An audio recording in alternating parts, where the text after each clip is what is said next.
Welcome to Falcons Ledge. I'm Ostringer, and you are watching some hardware news. VKB came out with a much-anticipated update to their TECS, or TECS Throttle. There's good news and bad news in the announcement, so we might as well get the bad news out of the way first. The TECS Throttle will not be releasing around the Chinese New Year like was previously estimated. We can blame 2020 for this one.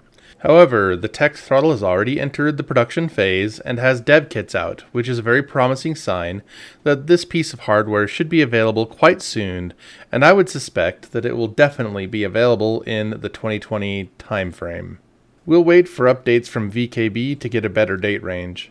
Like many other companies, VKB was hit hard by the pandemic, and so the delay, of course, is understandable, and we wish them and all of theirs the best.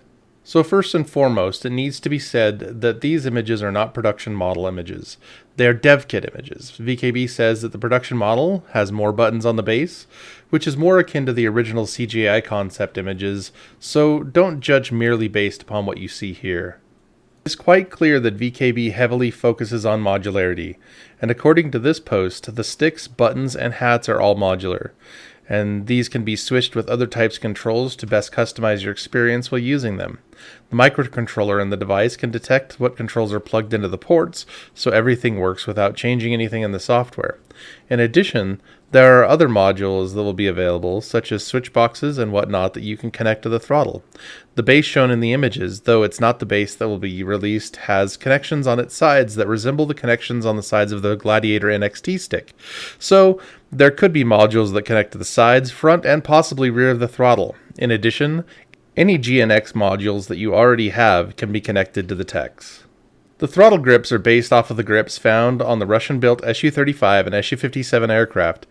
The grips feature ample buttons for your custom controls both on the front and the sides of the stick. There's also a small switch on the left side of the throttle similar to that found on the Warthog and other grips. That isn't all when it comes to the grips. AeroGator snuck in a little tidbit at the end of his statement on the grips, that both civil aviation grips and space sim grips would be coming after the military aviation grips were released. The addition of the space sim specific grip might be the first of its type available on the market, and this is very exciting. Of course, the throttle axis will have built-in dampeners to adjust the feel of the throttles like others on the market, along with numerous switches, buttons, and axes to give you additional controls to customize. But the star of the show is the electronic throttle detents. Yes, that's right, electronic, quickly adjustable, no tool required detents. AeroGator made a good point that on conventional sticks, the area around the detents tends to be very difficult to make small adjustments in because of the existence of the detent and how it affects the movement of the throttle. On some sticks, like the X52, the detent is fairly small and perhaps the effect is smaller, but on sticks like the Warthog, the detents are very large and much more of a hindrance. According to VKB, you'll be able to not only select the position of the detents on the axis, but also the feel of the detents, such as a warning tactile click, a hard limit, and if it's one or a two-way detent. And the best part is all of these settings will be adjustable through the detent settings that are stored on the throttle itself. So if you switch aircraft or go to a different game, just flip the switch and have your detent settings changed on the fly. This is truly a game changer. The throttle will be available in an arc-style throttle not unlike what you see in other throttles from Thrustmaster or Virpil, but it will also be available in a rail style, but only in the very most premium model. Most aviation uses arc-style throttles, but some Russian fighters, mostly those produced before the Su-35 and Su-57, use slider-style throttles, or rail-style throttles, which is the source of some of the calls to have a rail style available. VKB says that they will also have their electronic detents available for that rail throttle, but it's harder to make it work, which is why the rail style will not be available on a cheaper throttle.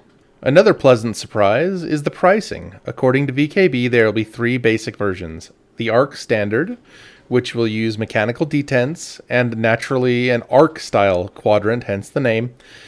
The great thing about this offering is the $200 price tag that puts it firmly into the mid-range, and if it lives up to its description, it could change the face of the mid-tier market of HOTAS altogether. The second offering is the Arc Premium, which features some additional sweet extras, as AeroGator put it, but will come equipped with the electronic detents, and will have a price around $350 to $400. putting it nicely in line with mid to high offerings from rivals such as Thrustmaster. Could this be a Warthog killer, paired up with the Gunfighter Mark III? We'll see. The final offering is their Rail Premium. The throttle will feature the same extras as the Arc Premium, including the electronic detents, but it will be rail mounted.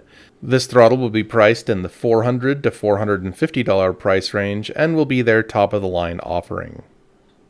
This is a piece of hardware that I'm really excited about. I think competition in the industry is a very good thing, and I hope that the development of new products such as this will help the entire industry move forward.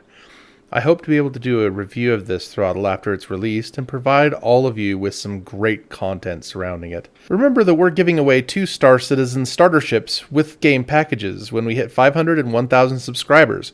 All you have to do to enter is to be subscribed to my channel and comment on each of my videos in 2021, up to when we're doing the giveaways.